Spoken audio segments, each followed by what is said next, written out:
Representing the State Controller's Office, Mr. McGuire. Chairperson Lawson, you have a quorum.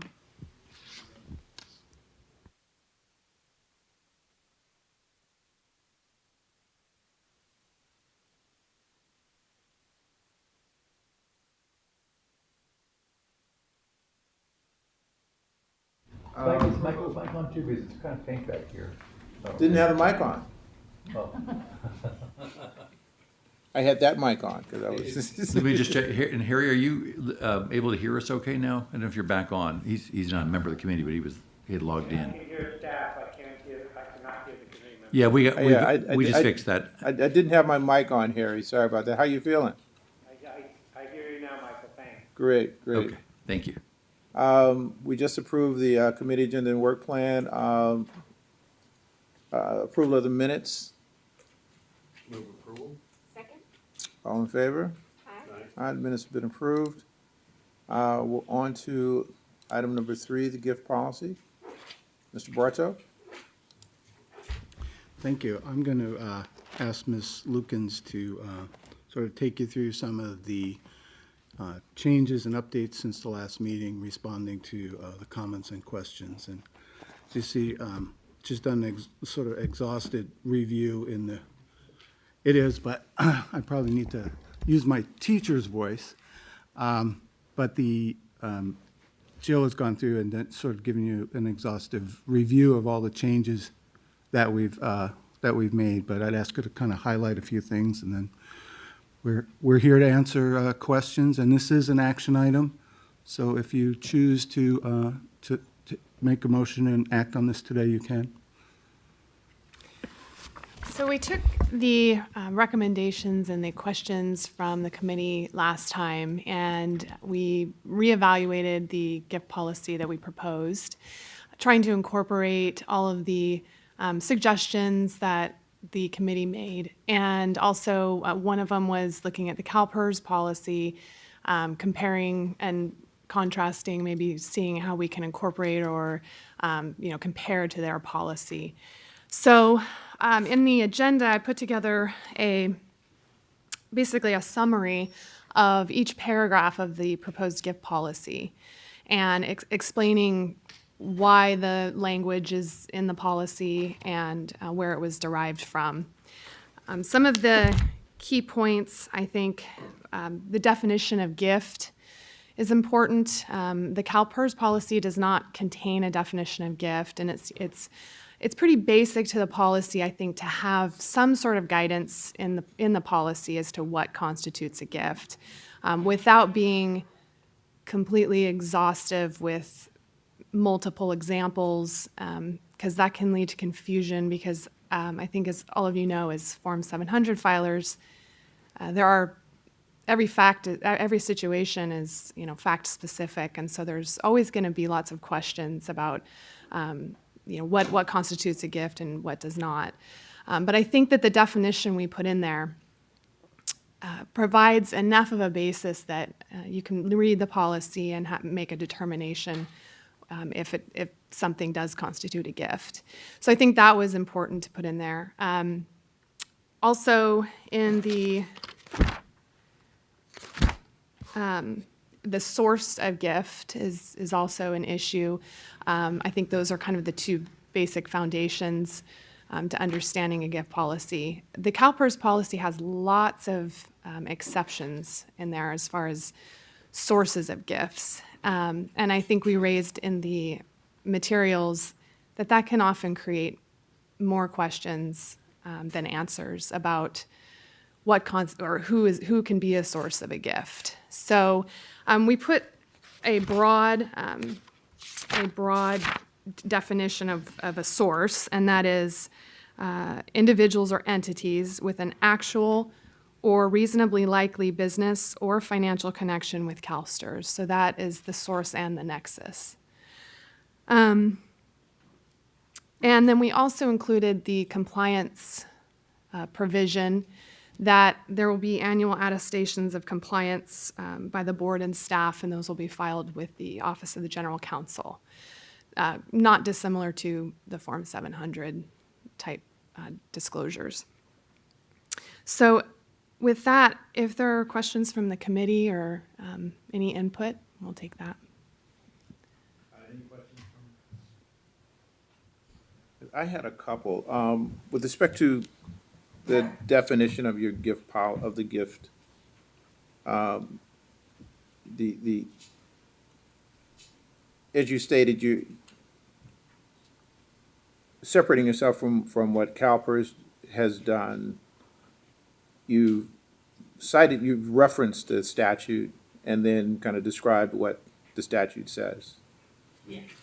And I like that approach, but I think that I don't think this is a big burden, but it requires us to update the policy if there is any change in the statute.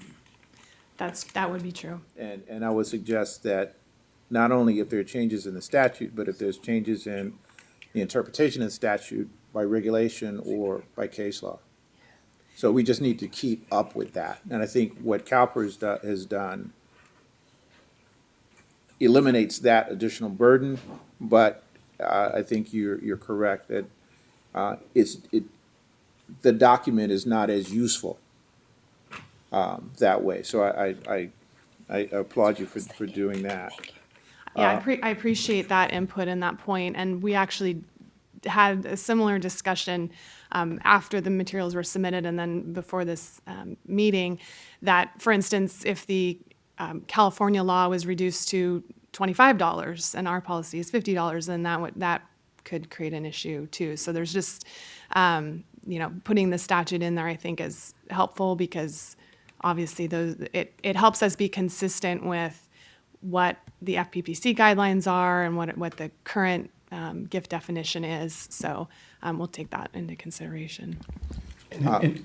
I'm sorry, it would be part of the function of the Ethics and Compliance Office to constantly track any changes with the FPPC rules anyway.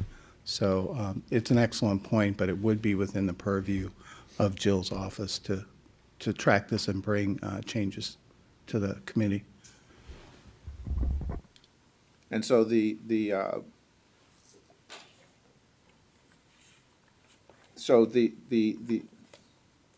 what's the consequence of violating the gift policy? Or is it just a disclosure issue? The consequence is, at least for employees, would be the violation of any policy could be grounds for disciplinary action. The board members, you have a statement of ethical conduct, and that would rule, it's pretty extensive, and that would rule your behavior. Any questions or comments from members of the committee or board members who are not members of the committee? Please, I'm sorry. I apologize. Go ahead and go to Terry, okay, yeah, there you go. Because Terry, and then if you click into the floor, that should move him up above you. There you Got go. it. Terry? All right, thank you, Mr. Chair. I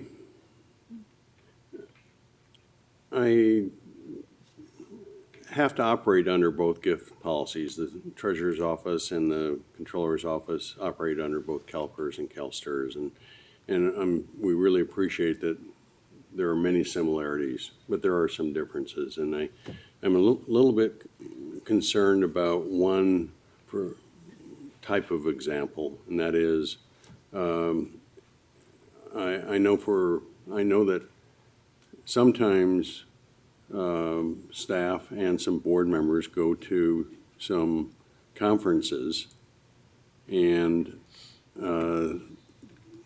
for whatever reasons, even though they're sponsored by non-for-profit organizations and things like that, and there's not going to be any business with CalSTRS that comes from that activity, our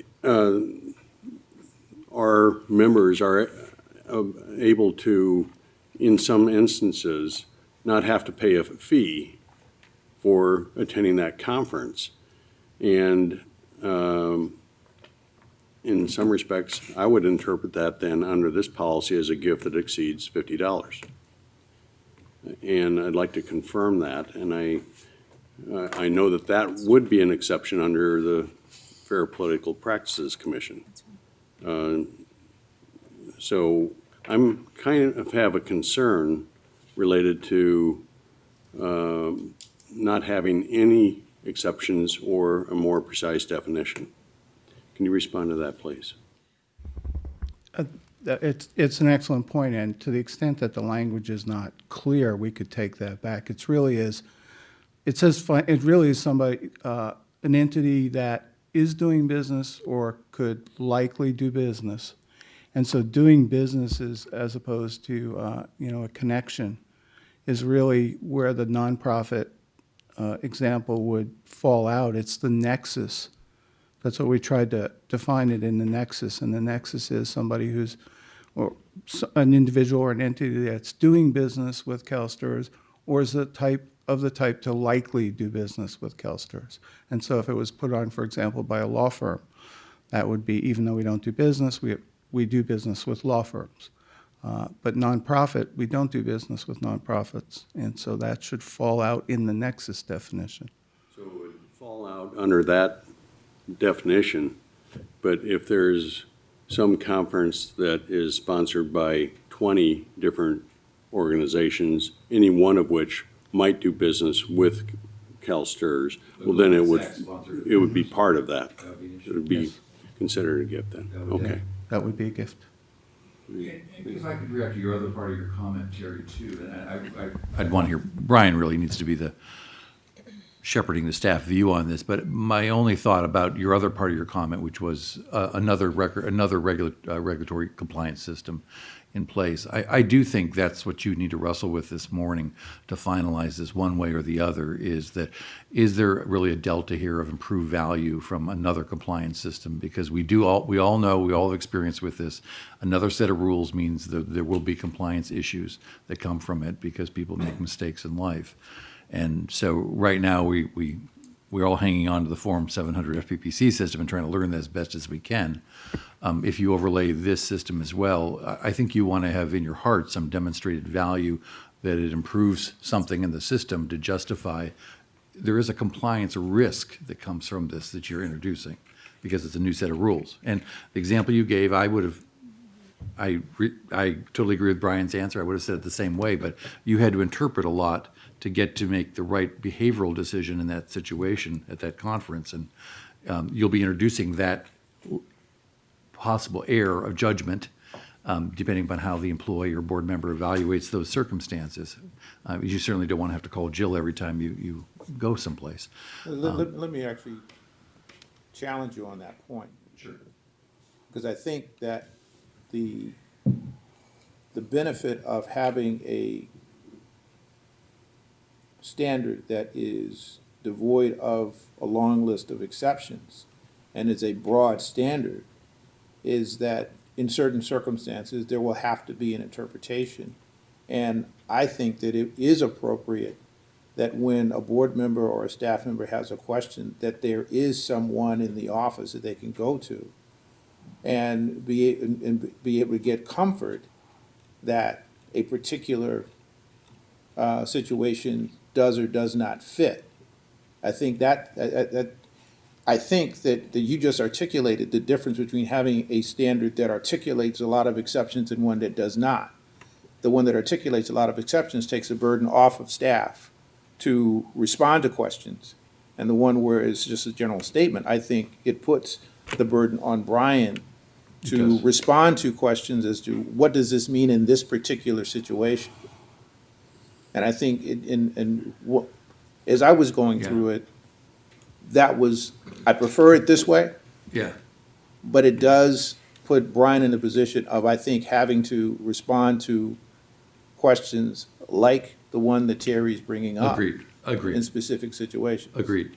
The other part of my comment that was, I just think you all need to say, we want a second compliance system in addition to the FPPC or not. I think, you've got two guideposts or one guidepost. That's kind of the big branch on the road. And then what are the rules for that new branch? I kind of see it in a two-part issue you're struggling with. And just on the interpretation and the guidance, we already did, Jill primarily, but we already do that provide guidance under the FPPC rules for board members. I am your attorney, so we do provide that guidance and provide it in writing. When we get a question, we send off an answer in writing and answer those questions. So I don't see how this would be different than that, other than, as you pointed out, it would be a little bit more of a requirement to keep track of the different policies for the constitutional officers or those who serve on more than one board. Any more, Terry?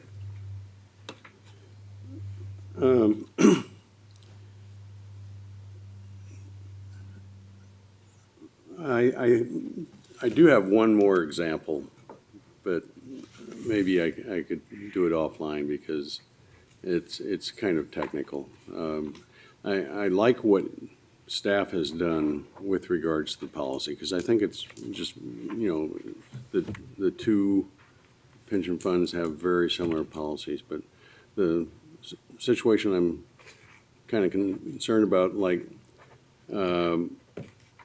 if I went to an afternoon educational thing related to investments, and it happens to be sponsored by one entity that CalPERS does business with, but CalSTRS does not. And this actually happened just recently. I did not attend the luncheon, and I only went to the conference activity in the afternoon. There was no charge for the conference, but there was a value. But I guess we don't assign a value to it because there was maybe no charge for those that were invited. And then there was attendance at a baseball game afterwards, which I said I would not attend and did not attend. So I just went to the educational function, and there was no fee associated with it, but there was a value to it. Would you classify that as not a gift? Under the FPPC guidelines, which I think this falls in line, I mean, essentially, it's just reducing the limit from 440 to 50. And there is an exception for education. That's right. Right. So that wouldn't be a gift. So it wouldn't fall under the policy. It wouldn't fall under something that has to be disclosed on the Form 700.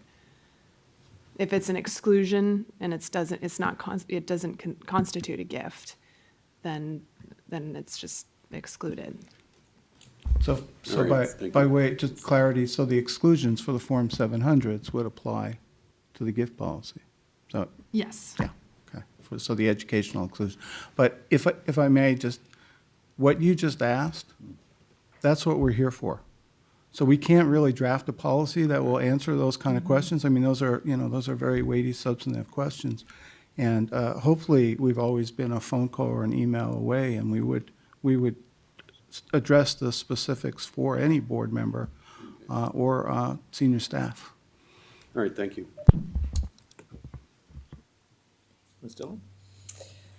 So Brian, in reading the item that was prepared for us today, taking a look at the two decisions, what you prepared for us talks about there really isn't an existing problem to address. And coming from the philosophy, if it isn't broken, then why are we trying to fix it? And all along, I've been very concerned about the unintended consequences of having a policy. It seems to me that what we're saying, what the information says is we really don't need this. So I'd like to have your opinion of, do you think we need it? So at this point, it's not really a legal issue. In other words, there's no violation of the law. There's no legal requirement that you have it. So the opinion that I would give you is that of as the chief legal officer and as I see the chief ethics enforcer in the organization. From that standpoint, I believe that we should have it, and not so much because of the definition, but because of the universality of the policy applying to all members of staff. I do believe that we concentrate very heavily on investment folks and other folks, but there are people throughout this organization that have opportunities and have, there's a possibility that these kind of situations could develop. So I do like having a gift policy for the entire staff. I do like one that's easy to manage, and our office is prepared to get in and deal with it. I do understand the complexity of adding another policy, but I do think that we've distilled this down as simply as we can, and it really is teed up now so that we could administer it just like we do the FPPC rules. So on that basis, I like it, and I would recommend it on a comprehensive, ethical, CalSTRS always sets a higher standard basis. But, and I apologize, it's a lawyer, so I have to give you the other hand. On the other hand, you're absolutely right. There's no problem. We track our gifts very carefully. Investments has their own tracking system, which they are scrupulous about, and they police. We're self-policing on that. I'm not aware of any problem. In the 5 years I've been at CalSTRS, I'm not aware of any problem.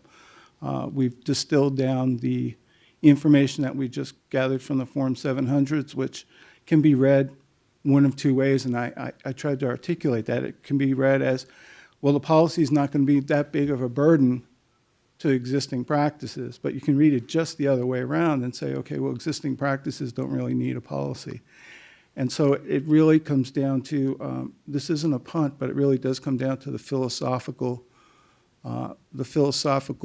bent or the philosophical needs of the committee. In other words, what message do you want to send?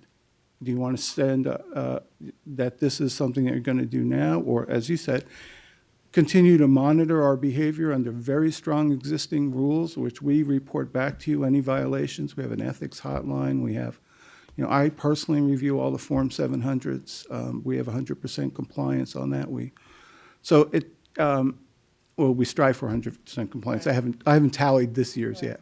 So again, it is sort of it is a question of whether or not there's an appetite for this at this time with the committee and then ultimately the board. And it did, not going back too far in ancient history, but it did originally arise when there were problems, not at our system, but in surrounding systems, and they were popping up. There was the New York the New York Common Fund, and then there were some problems at CalPERS, and it popped up in that milieu. And since then, it's been 3 years, and since that time, we haven't had any problem.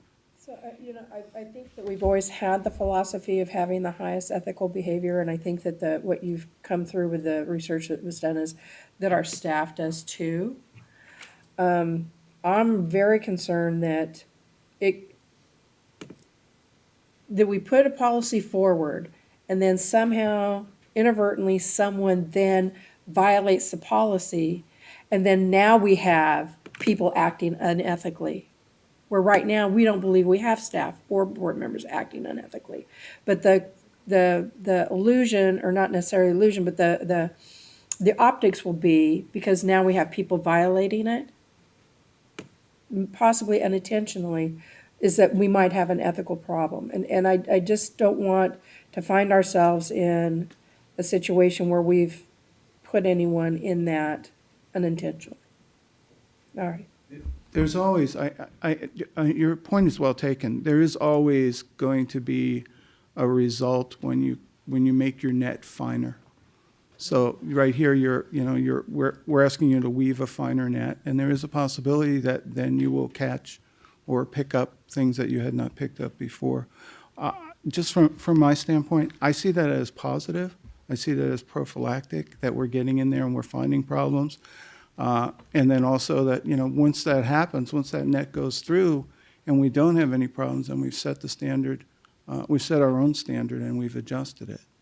Again, that's just from the viewpoint of someone who's been trying to get an overall view of our ethical compliance.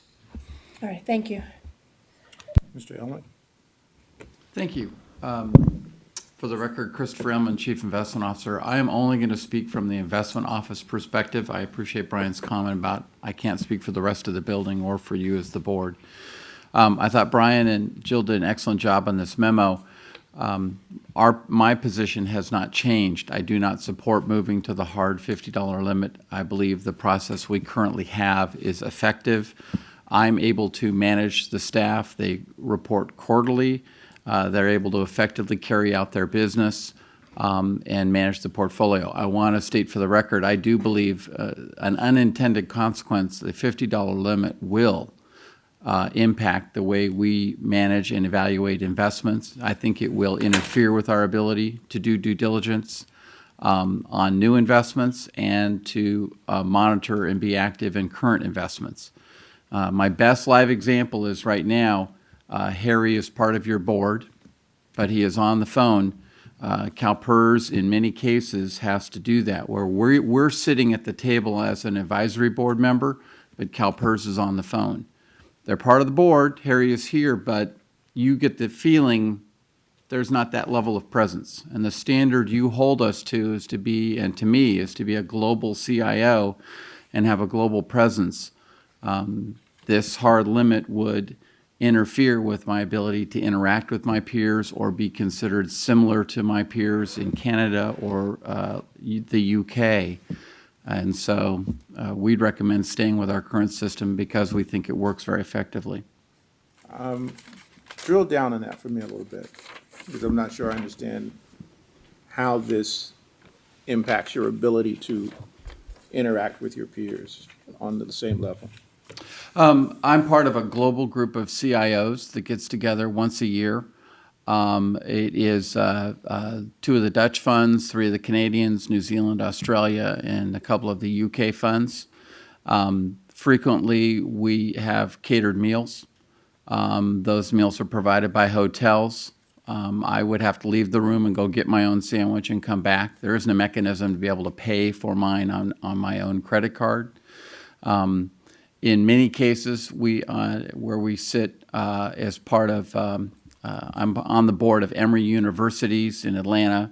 They have a private equity council that meets and gives them advice. That's just simply catered by the local student union.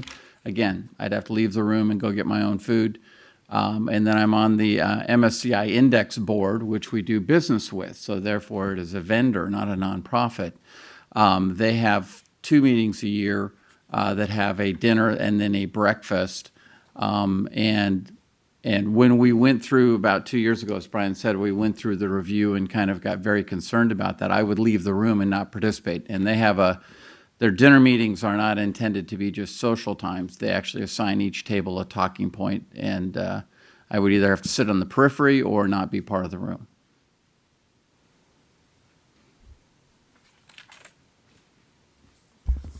I have. Please, Mr. President. First of all, thank you, Chris. Your speaking for investments always informs the process because how you do business is unique within the organization. I do have a couple of comments that I would just address or follow up with. One is that the phone participation. I just anecdotally, I had the privilege of arguing a very important case before the First District Court of Appeal in San Francisco, and the Attorney General's office appeared by telephone and almost wiped the floor with me. So I don't think that necessarily appearing by phone is a bad thing. Mr. Keeley may want to comment on that since he's on the phone. The other concern I have, and we haven't talked about, is the tracking system that investment uses is a tracking system that investment uses.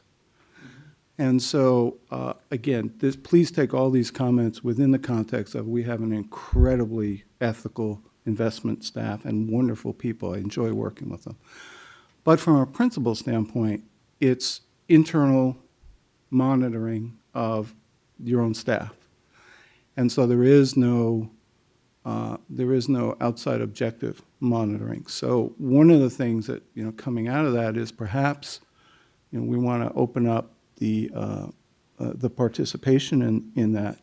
Maybe that's something that we might want to consider, incorporating the ethics and compliance officer in that review process, because that is one of the concerns that comes up, at least from my standpoint, is that without having a global policy that everyone is complying with, if we have individual pockets of compliance, doesn't give us the global view that I think that we need to have. So those are just some of my thoughts on that. I appreciate this discussion. I think it's important that we are clear as to what it is we're trying to do and the consequences of it. And there shouldn't be any, going into it, we shouldn't, quote unquote, know of any unintended consequences, because once we know them, they're no longer unintended. But it seems to me that going back to the conversation with Jack, one of the, in my mind, one of the stay there, Chris, because I'm still, one of the issues, yeah, one of the comments or one of the consequences of having a standard that doesn't have embedded within it exceptions is the requirement that there be, that Mr. Bartow and others in his group be available to interpret that.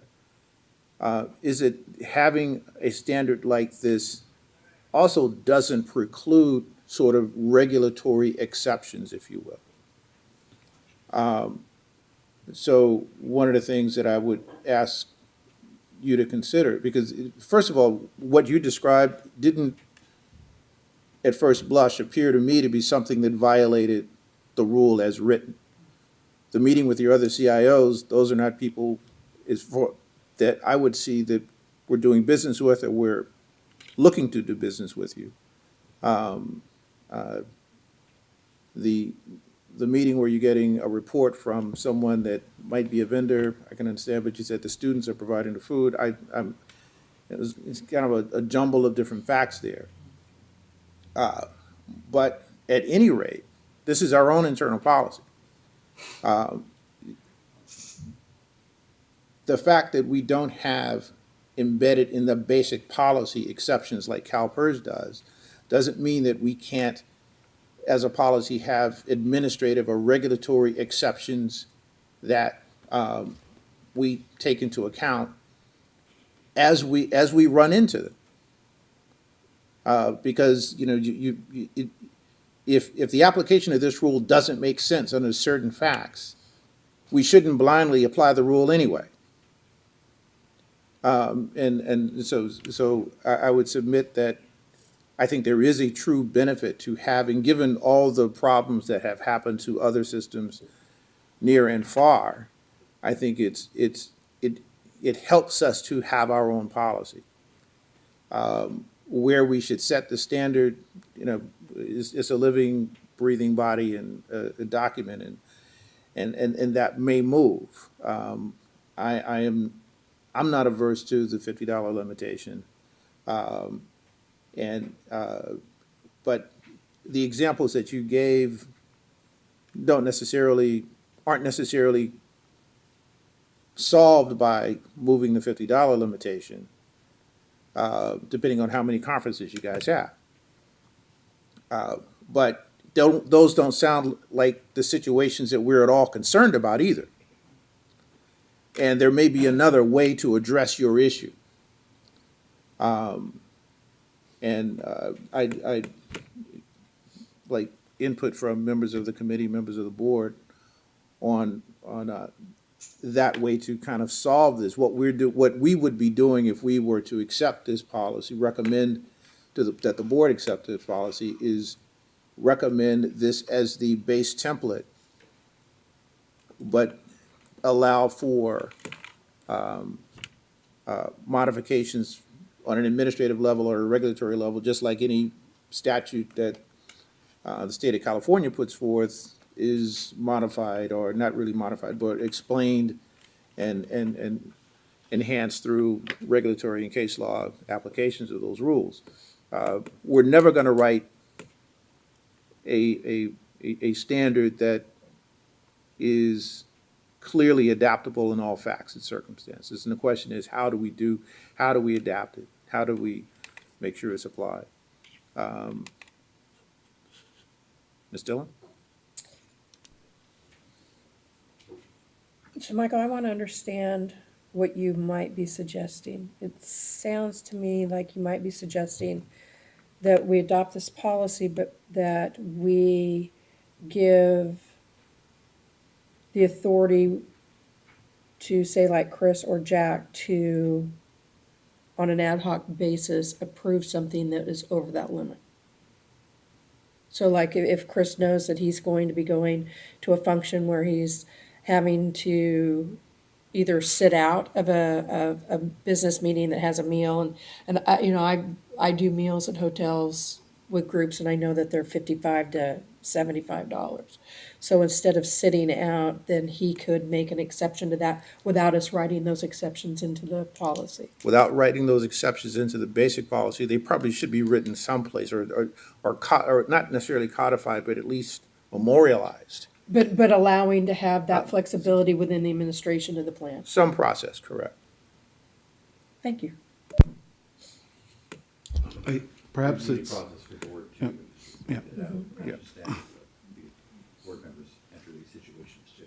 Perhaps I completely understand what you suggested, Mr. Lawson, and maybe it's because it's lawyer to lawyer, but really, I think what you're suggesting is that we develop a body of interpretive opinion that we can then provide additional guidance. And, you know, we could use a FAQ, we could do something else, but, I mean, that's one of the things that we talked about, rather than trying to delineate all the exceptions and all the interpretations in the policy. And that is very similar to what the FPPC has done. I mean, you can't just read the rules and the law and regulations and figure out the FPPC rules without some of the guidance that they've given. So we would, you know, first of all, in that situation, we would look to the FPPC guidance. If we do that, though, one of the things that it would behoove us to report back to this committee is what that burden, what does that look like after 6 months? Does that mean that our ethics and compliance attorney is providing written opinions, a couple every month, or is it, so we've come up with so many requests for exceptions that the policy is not working? I think if the committee decides that they want to recommend this policy to the board, then I think it would be with the understanding, or should be with the understanding, that it is it's our first shot out of the box. It's a new policy, and it may need to be massaged or worked, and there should be some discretion given in its interpretation. And my suggestion would be to leave it with the ethics and compliance officer, who acts independently. So anyway, that's just to follow up on your comments. Sure. Mr. Rosenthal? Thanks. I think I guess I thought we were trying to sort of move away from a list of exceptions, and I guess I'm a little concerned that if we adopt a policy, but then we say that the legal office can make exceptions, I'm not sure what we really have in the way of a policy. I guess I'm not really convinced that we need a policy, that the FPPC policy isn't sufficient. So that's sort of my more fundamental take on this is. But I think if we're going to have a policy, then I think we basically should have a policy that is essentially the FPPC policy, but with a lower dollar limit. Otherwise, I think we're getting very complicated, and the whole point of a policy, it seems, is to make sure that internally we are not being influenced by gifts, and that the world outside doesn't think we're being influenced by gifts.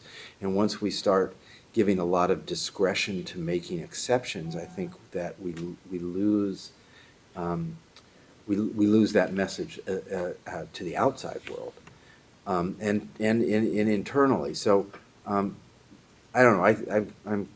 am kind of convinced by what Chris said, that, I mean, we are a $160+ billion fund, and it's important that we act as a, a major global investor, and take advantage of the opportunities to interact with peers, and to learn, and to contribute, and and maybe a $50 limit stands in the way, and the FPPC rules, I guess I'm just not convinced we need to do anything more than the FPPC rules. Like, before we go to Rich, let me suggest that I would expect that most of the interpretations, if you will, would be on whether the other persons with whom you're interacting are persons who are doing business, are likely to do business. For example, the peers. I would expect, and maybe I just don't understand the dynamics of the facts here, that the response would be, these are not people that fall under the policy at all. At the same time, I am sensitive to everything that's being said. In my last years of practice, Congress passed a statute called 409A in the Internal Revenue Code. It is, the statute, this section of the code is 1.5 pages long. At last count, there were 13,000 pages of regulations. I am not suggesting that we do anything like that, and if it starts to look, if we started going in that direction, if we were to adopt this and we were to start going in that direction, I would say, let's start over and figure out whether this makes any sense at all. I agree with that totally.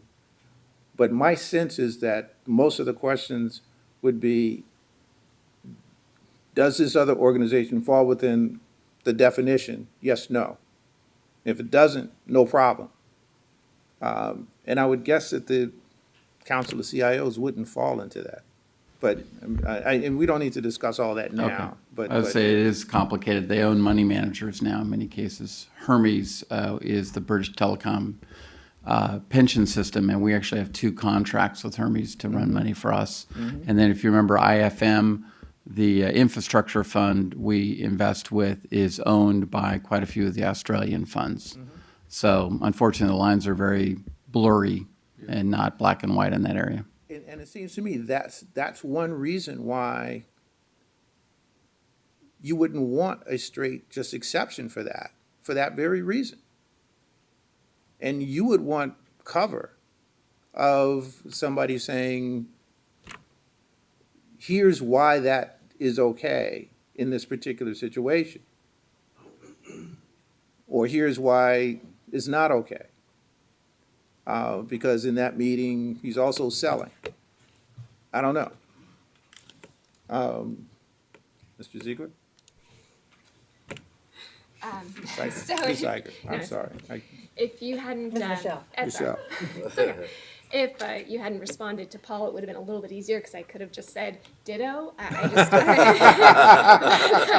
have to say a little bit more. But I came into this discussion really feeling that the FPPC rules as they stood were strong, were effective, did keep us ethical as well as the agency. And this conversation has been really helpful for me, but I just can't see that. I haven't been moved enough to feel that instituting a new gift policy at this time would, I just feel like it would be more cumbersome than helpful. I really do.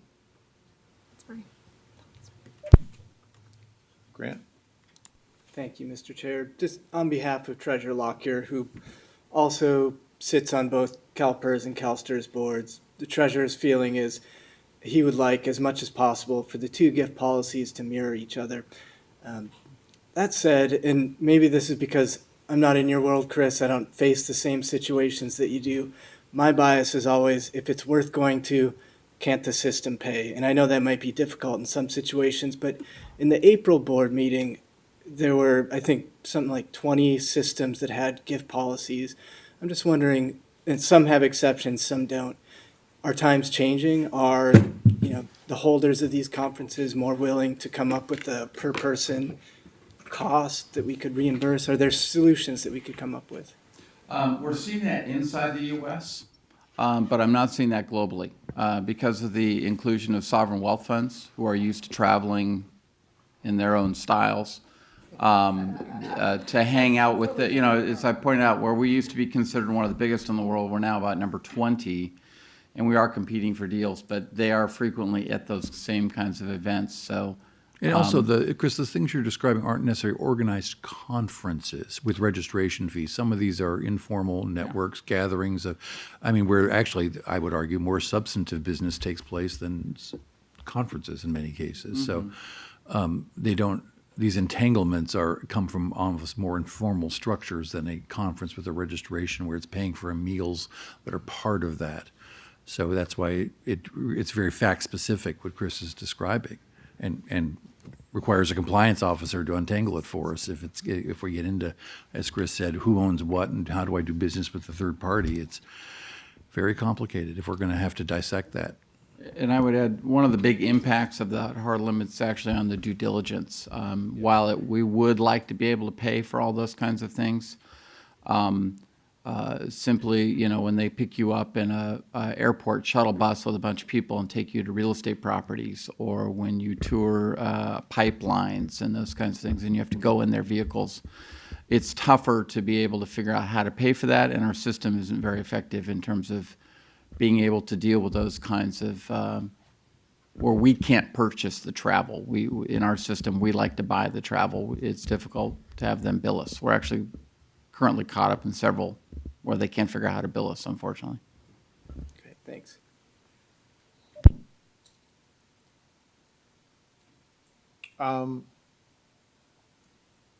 So play that out under the regime where we don't have this. We don't adopt this gift policy. And you're faced with this same issue. What then? We would operate as we do in the investment office, which is as I've said before, a principles-based system of disclosure. You participate and you disclose. We have the quarterly tracking system where everybody inputs what they do. I get reports, so I'm able to manage that. I think some of the comments that's helpful, as Paul said, is just the board setting a standard. Instead of me saying to somebody, there's a limit here, don't get close to it, it's even helpful to have your backing to say, we don't want to participate. It's easy to, which we do, we send letters to managers about no physical gifts. Those are the kind of statements that you as a board can kind of make as a bully pulpit, is making it clear to the staff you don't want them to accept any physical gifts or tickets to events and those types of things. But we would operate in the investment branches, we continue to, of that quarterly reporting, the Form 700s. So I was just wondering, so some of those that Chris is describing hit the legal triggers for the Form 700 limits, so they would have to be legally disclosed through the 700, and some, because he's asking for universal disclosure, are in his internal database, so there's both sides of that equation. A big part of the tracking we found was that if, for instance, State Street Bank has 3 meetings a year with our staff, each meeting doesn't go, it's usually a luncheon, it doesn't go over the $50 limit, but the 3 combined do, and we did it electronically so staff could keep track. And not, by the time you're filling it out in February, you forget what you did last May, and this is an effective system for us. And I would point out, we require every investment officer, all the way down to investment officer 1, to fill out those forms. Technically, I think only IO3 or portfolio manager and up by law are required to, but the rest of them, everybody fills it out and reports.